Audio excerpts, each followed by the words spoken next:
नमस्कार। Okinawa presidents champions की जंग में आपका बहुत बहुत स्वागत है। आपके साथ मैं हूं लक्ष्य शर्मा। आईपीएल 2023 में 13 मई यानी शनिवार को 2 हाई वोल्टेज मुकाबले खेले जाएंगे। पहला मुकाबला खेला जाएगा हैदराबाद वर्सेस लखनऊ के बीच में, तो दूसरा मुकाबला दिल्ली कैपिटल्स वर्सेस पंजाब के बीच में ये मैच होगा और ये मैच खेला जाएगा देश की राजधानी यानी दिल्ली में खेला जाएगा।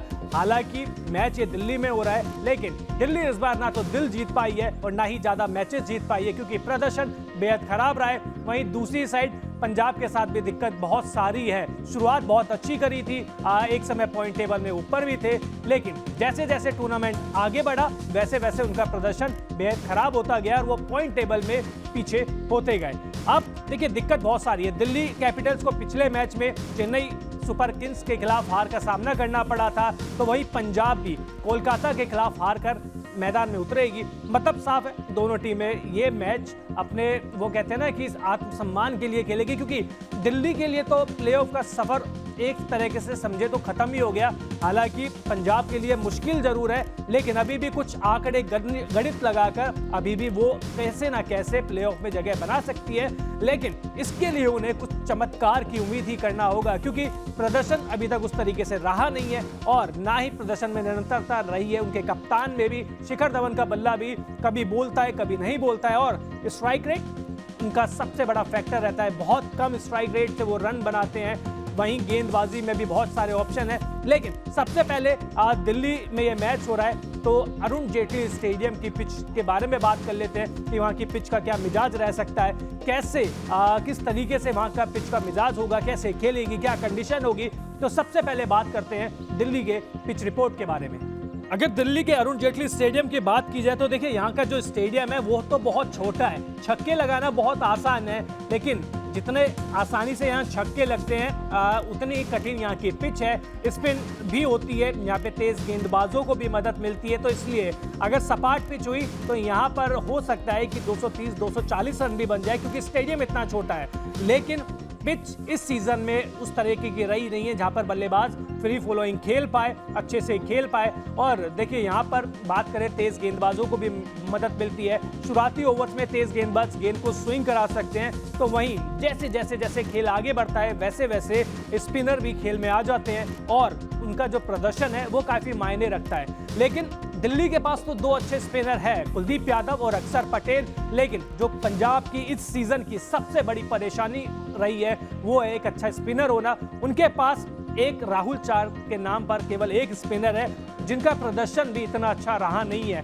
अब राहुल चार के प्रदर्शन अच्छा रहा नहीं है, बरार के साथ वो अच्छे तरीके से वो कहते हैं ना कि उसको यूज नहीं कर रहे हैं, क्योंकि पिछला मैच भी देखे 1 ओवर कराया, 4 रन दिए, 1 विकेट भी लिया, लेकिन उसके बावजूद उसके बाद उनको गेंदबाजी दी ही नहीं गई। अब पिच के बारे में आपको बात कर ली, मौसम के बारे में बात कर ले तो देखिए इस समय दिल्ली में बीच बीच में बारिश तो हो रही है, लेकिन इस मैच पर बारिश की कोई आशंका है नहीं। मौसम विभाग ने साफ कर दिया है कि मैच पर बारिश का खलल नहीं पड़ेगा, तो मतलब साफ है कि दोनों ही टीमों की 20-20 ओवर की पारी आप देखने को मिल सकती है आपको। वहीं मौसम की बात कर ली, आपके सामने पिच की बात कर ली, तो अब दोनों टीमों की संभावित प्लेइंग 11 के बारे में भी बात कर लेते हैं। तो सबसे पहले बात कर लेते हैं मेहमान टीम पंजाब किंग्स की।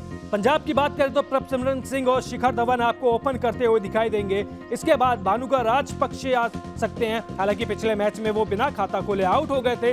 इसके बाद लियाम लिविंगस्टन, इस खिलाड़ी से बहुत ज्यादा उम्मीद थी, लेकिन अब तक उस तरीके का प्रदर्शन वो कर नहीं पाए हैं, ना गेंदबाजी से और बल्लेबाजी तो बिल्कुल ही फीकी रही है। जितेश शर्मा इस सीजन पंजाब के लिए सबसे बड़ी खोज रहे। प्रदर्शन वो पिछले साल भी कर रहे थे, लेकिन इस साल वो निरंतरता के साथ खेल रहे हैं और रन भी बना रहे हैं। सैम करन बल्लेबाजी में कई बार अपने हाथ दिखाए हैं, लेकिन गेंदबाजी उतनी ही खराब होती जा रही है। गेंदबाजी पे अपना ध्यान देना होगा उनको। वहीं इसके बाद शाहरुख खान जितने मौके मिले अच्छा प्रदर्शन किया और यही बात हरप्रीत बरार के साथ भी है। इसके बाद आएंगे ऋषि धवन, राहुल चार और अर्शदीप सिंह। तो ये थी पंजाब की संभावित प्लेइंग 11। अब दिल्ली के बारे में भी बात कर लेते हैं। तो दिल्ली की साइड से डेविड वार्नर और फिलिप सॉल्ट आपको ओपन करते हुए दिखाई देंगे। इसके बाद मिचेल मार्च, रिले रोसो, अक्षर पटेल, अमन खान, रिपल पटेल, ललित यादव, कुलदीप यादव, खलील अहमद और ईशांत शर्मा। तो ये थी दोनों टीमों की संभावित प्लेइंग 11।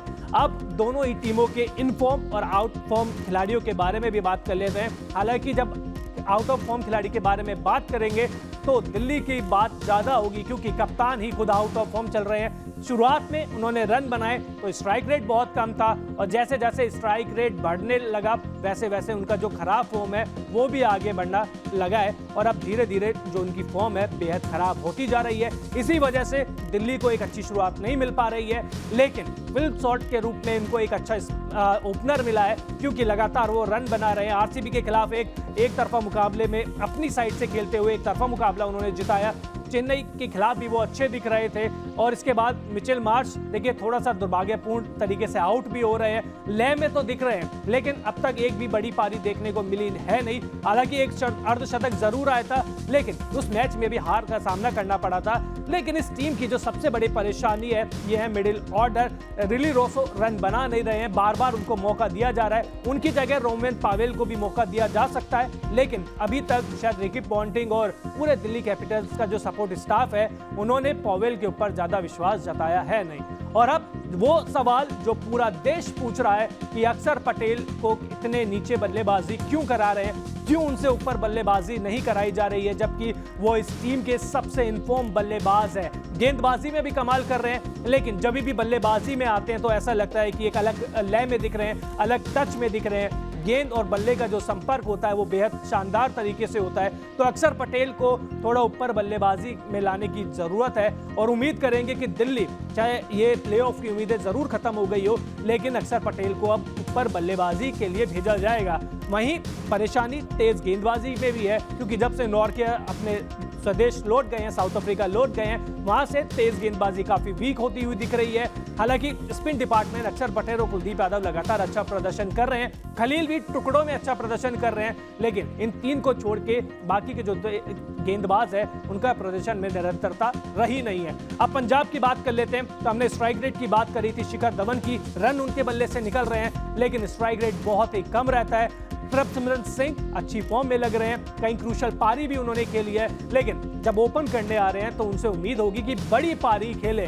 इसके बाद भानुका राजपक्षे पिछले मैच में फेल हो गए थे, तो क्या शॉट को दोबारा से मौका दिया जाएगा, क्योंकि वो एक स्पिन के रूप में भी, एक स्पिनर के रूप में भी खेल सकते हैं, 2-3 ओवर टीम के लिए कर सकते हैं। इसके बाद अब लिविंगस्टन की फॉर्म पे भी बात करनी बहुत जरूरी है, क्योंकि बहुत महंगी रकम में लिविंगस्टन को टीम में जोड़ा गया था, लेकिन शुरुआत में इंजर्ड हो गए थे। उसके बाद अब जब मैच खेल रहे हैं तो फॉर्म में नहीं है। बल्ले में टच तो दिख रहा है, बड़े बड़े शॉट तो आ रहे हैं, लेकिन वो जो शॉट्स है वो 1-2 ही आ रहे हैं, एक भी बड़ी पारी आई नहीं है। लेकिन इसके बाद परेशानी खत्म होती नहीं है, क्योंकि गेंदबाजी भी बहुत सारी इश्यूज इनके साथ है। सैम करन की गेंदबाजी उस लेवल की है नहीं जैसे शुरुआत में रही थी सीजन के, और उसके बाद जो सारी बातें होती है, देखिए रबाडा इनफॉर्म थे, आउट ऑफ फॉर्म हो गए, उनको टीम से बाहर कर दिया गया। नाथन एलिस को जिस तरीके से उपयोग में ला रहे हैं वो थोड़ा सा संदेह के घेरे में आता है कि क्यों उस खिलाड़ी को आप लगातार नहीं खिला रहे हैं जो आपके लिए सबसे अच्छा प्रदर्शन कर रहे हैं। वहीं